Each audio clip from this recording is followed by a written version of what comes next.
طريقة التعبير عن العدد، أنا بعبر عن العدد إزاي؟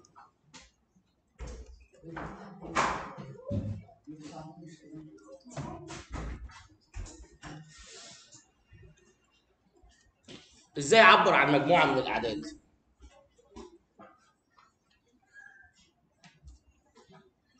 إزاي كنا بنعبر عن مجموعة من الأعداد؟ حد يقول لي ها؟ بمجموعة عادية خالص. إني أجي أقول إن مثلا ألف دي مجموعة، حيث ألف مجموعة حيث ألف تنتمي مثلا لصاد، صاد اللي هي دي مين؟ الأعداد الصحيحة. ومثلا أقول إن الألف دي أكبر من الواحد وأقل من السبعة. اسمها مجموعة أعداد بعبر عليها، ودي اسمها طريقة الصفة المميزة. في طريقة تاني اسمها طريقة السرد يا مستر. أنا ممكن أكتب ألف دي واحد واثنين وثلاثة وأربعة وخمسة وستة وسبعة، صح كده ولا إحنا عندنا غلطة كده؟ ها؟ لا، في غلط. هو هنا قال لي أكبر من الواحد، يعني معناها إن الواحد ده إيه؟ ما ينفعش يبقى معايا. أقل من السبعة، يبقى السبعة دي ما ينفعش تبقى معايا. فيبقى مجموعة الأعداد بتاعتي عبارة عن مين؟ 2 و3 و4 و5 و6، هي دي مجموعة الأعداد بتاعتي. طيب لو ألف دي بتساوي ألف حيث ألف تنتمي لحاء، وألف أكبر من الواحد وأقل من السبعة، اتفضلوا قولوا لي ألف بطريقة السرد هتبقى شكلها عامل إزاي؟ أنا قلت هنا تنتمي لمين بقى؟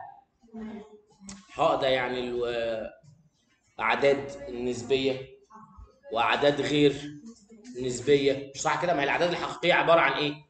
الأعداد النسبية اتحاد الأعداد غير النسبية. طب وأنا هكتب دول كلهم إزاي؟ وإزاي هحددهم أصلا؟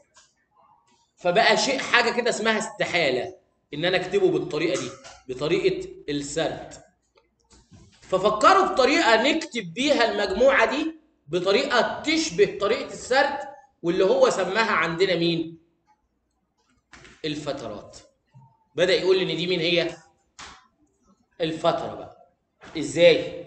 يقول لك أنا بس مش أنت بتقول ألف ما بين واحد وسبعة؟ أنا هقول لك الأعداد الحقيقية اللي أصغر واحد فيها واحد وأكبر حاجة فيها سبعة.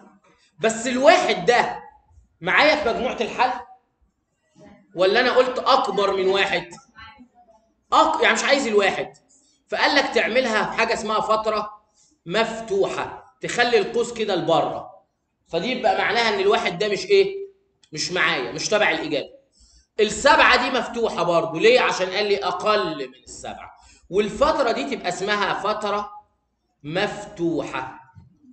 فترة مفتوحة يعني الناحيتين دول مش موجودين معايا، ومعناها ان الاجابات بتاعتي الواحد والسبعة مش موجودين عندي في مجموعة الحل. لا، عايزين مثال يوضح اكتر.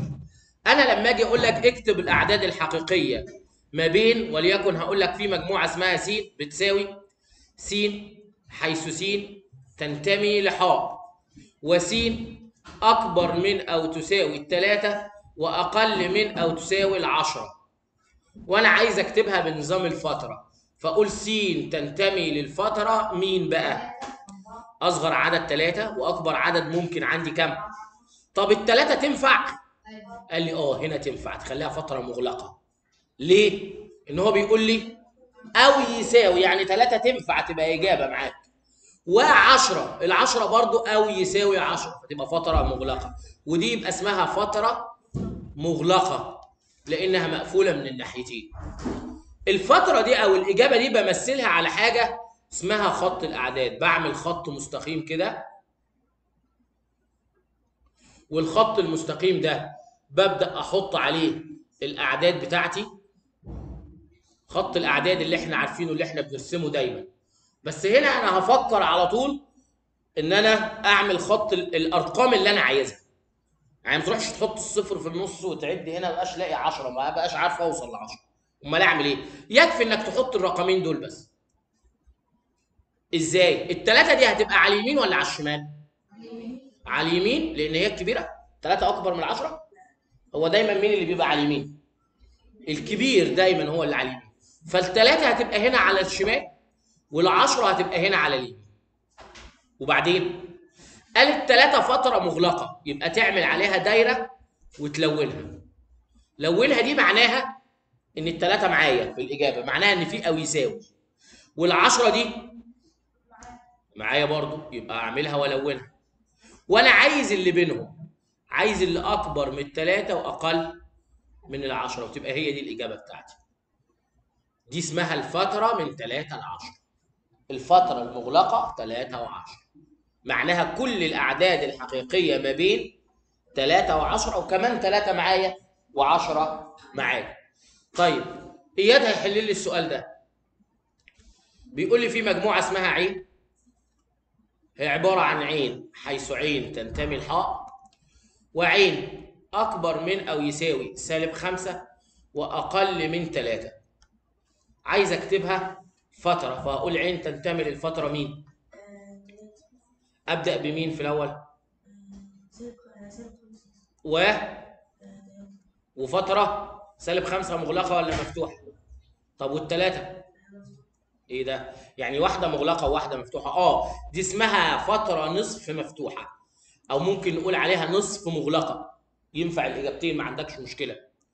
وهنا لما اجي امثلها بخط الاعداد، هرسم خط الاعداد رسم عادي خالص، وهاجي هبدا استخدم احط الرقمين اللي موجودين معايا.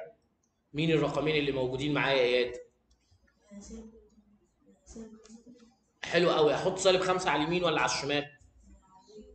-5 اكبر من الثلاثه؟ على الشمال على طول -5 عشان هي اقل من الثلاثه، والثلاثه تبقى على اليمين عشان هي الاكبر. -5 هعمل عليها دايره مغلقه ولا مفتوحه؟ مغلقه عشان في او يساوي. طب الثلاثه هعمل عليها دايره مغلقه ولا مفتوحه؟ مفتوحه. سيب الدايره فاضيه زي ما هي، ما لونهاش بقى. طب وانا عايز كمان الارقام اللي مالها اللي بينهم، لان انا عايز كل اللي بين الثلاثه والسالب 5. اروح عامل المظلل المسافه اللي هنا، فدي تبقى اسمها الفتره نصف المفتوحه -5 و3. اي سؤال؟ في حاجه مش مفهومه؟